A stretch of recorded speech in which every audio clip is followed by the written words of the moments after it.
So Twisted Metal is a vehicular-based combat game originating in like 1995, and it's got at least 9 games, most of which are for the PlayStation. And here recently, in the year of our Lord, 2023, it's got its first live-action adaptation in the form of a Peacock show. I had no idea the show was even coming out until it had already dropped, and admittedly, I had only played a handful of the Twisted Metal games, so I really knew little to nothing about the actual plot of the series.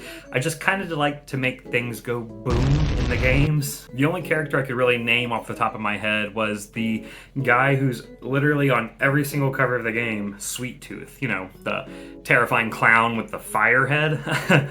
So this look into the series will be pretty much with fresh eyes. But boy howdy, this was a fun ride. And with the writers from Deadpool and Zombieland, I mean really, how could it not be? For a basic plot summary, the world is like post-apocalyptic, with cities being walled from the outside. The cities tend to have some sort of like structure and civilization to them, while the outside of the cities is pretty much just left to chaos. This isn't to say that the inside of the cities are perfect or anything, but we really don't get much of a look on the inside of those until later on in the series. Our main character, John Doe, played by Anthony Mackie, also known as like Falcon from the MCU, is known as what's called a milkman. And I know, I don't mean the guy that your grandma spends a uncomfortable amount of time with. Milkmen are basically delivery boys or girls who will take supplies from one walled-off city and deliver it to another walled-off city. This way, no one who is safe inside the city has to leave, but also no one's allowed in the cities either. So the milkmen just deliver it to basically like the guards at the front gates, and then they go on their merry way and to the next delivery or whatever else life has in store for him, I guess. John seems to be particularly good at his job, and he is approached with a proposition. If he can go and retrieve a package and deliver it back to one of like the leaders of one of the cities, then he'll actually be allowed inside the city and welcomed as a new citizen. He'll basically get everything that he wanted in life. He really doesn't have any idea how good the inside of the cities are. This is until the leader of the city kind of brings him in for like a little sneak preview of what his life can entail, and he is sold. He is pretty much done living his life on the dangerous road and wants to just go and enjoy some really modern comfort. See, John has like no memory of his past life or really what life was like before things turned to shit. All he has is a like photograph of himself when he was a kid and his 2 parents, but his parents, like in the photograph, their faces are like burned off, probably due to some sort of accident. And I don't mean like the parents were like Freddy Kruegered or anything. I mean like the photograph is kind of like just cutting off their faces, so he can tell that there's parents there, he just can't actually see what they look like. He cares very deeply about this glimpse of his former self, and it really holds on to that, and also cares about his car, Evelyn, and that's pretty much like his whole life. Like that's everything he cares about right there. And so he just like lives his life as a loner, but he tries to maintain a positive attitude the whole time. In fact, he's like cracking jokes constantly.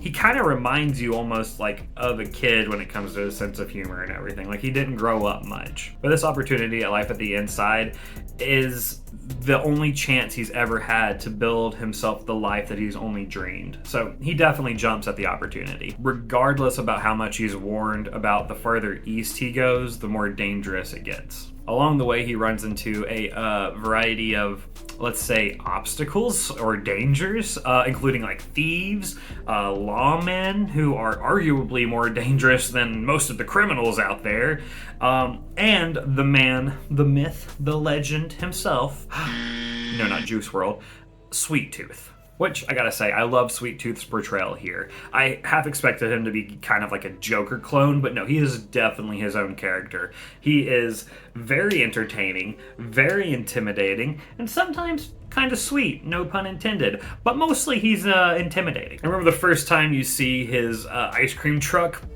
coming up in the distance with like this big old cloud of dust behind him.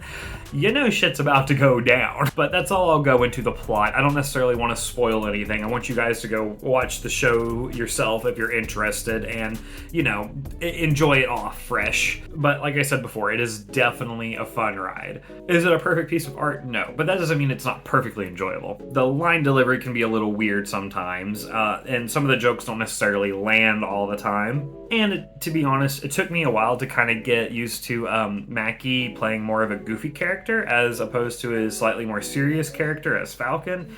But, you know, I settled into it. One thing that did bug me every now and then was Sweet Tooth's lines were, like, clearly dubbed over, which, you know, I get, like, the main character is wearing a mask that covers his entire face, so if they didn't dub the lines over, you know, they'd be extremely muffled, and you don't want that. So it's not awful, but it did take me out of the show every now and then, and that was pretty much one of my only gripes with the series.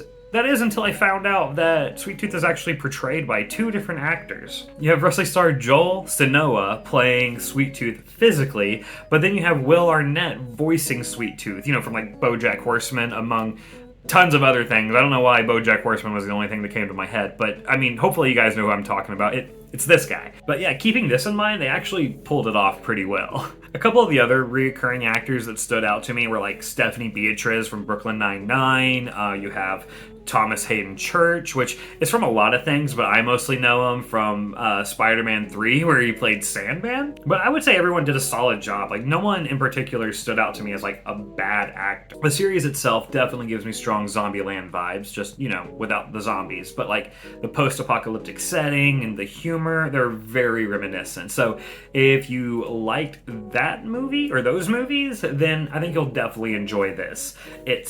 It's funny, it's gory, it's actiony, and it might just tug on the heartstrings a little bit every now and then from time to time. There are only 10 episodes, each of them are about 30 minutes long, so it doesn't overstay its welcome. And in fact, it will probably leave you excited for more. Like, I can't wait for season 2 to drop. I'm so ready for this. So if you're looking for a show that doesn't take itself too seriously, has a lot of pretty good humor, pretty good action, and is somewhat nostalgic for a game that you may or may not have played in the late 90s, early 2000s on the PlayStation, I think you should definitely check out Twisted Metal. Keep in mind, I don't think you need to have played the games to enjoy this movie. Like I said, I've really just kind of dabbled in the gameplay back in the day when I was a kid, and a little bit more in like my really early 20s, but I never got into the story or anything. I think you'll have a blast watching this either way, if it seems like it's your thing. But yeah, in the end, for me, I would say it's definitely worth a watch. That's pretty much it. Thanks for watching my review of season 1 of the series Twisted Metal. It's on Peacock, so, you know, if you want to check it out, that's where you can find it. I've got a lot of other not like a lot. I got other media reviews on the channel. I'll put a playlist at the end here, so you can feel free to check those out if you want. Please leave the video a like. It definitely helps the video out. I would like just a little bit more watch time, so maybe eventually I can get monetized on YouTube, but you know, we'll see. If the hobby remains a hobby, that's great. If it ends up pulling in some money for me, that's even better. But either way, I'm still going to be making videos and everything just because it's something I like to do. But yeah, that's pretty much it. I appreciate you watching again. Next time you clean the dishes, make sure you clean the tops and the bottoms of the plates, and have a good day. Bye.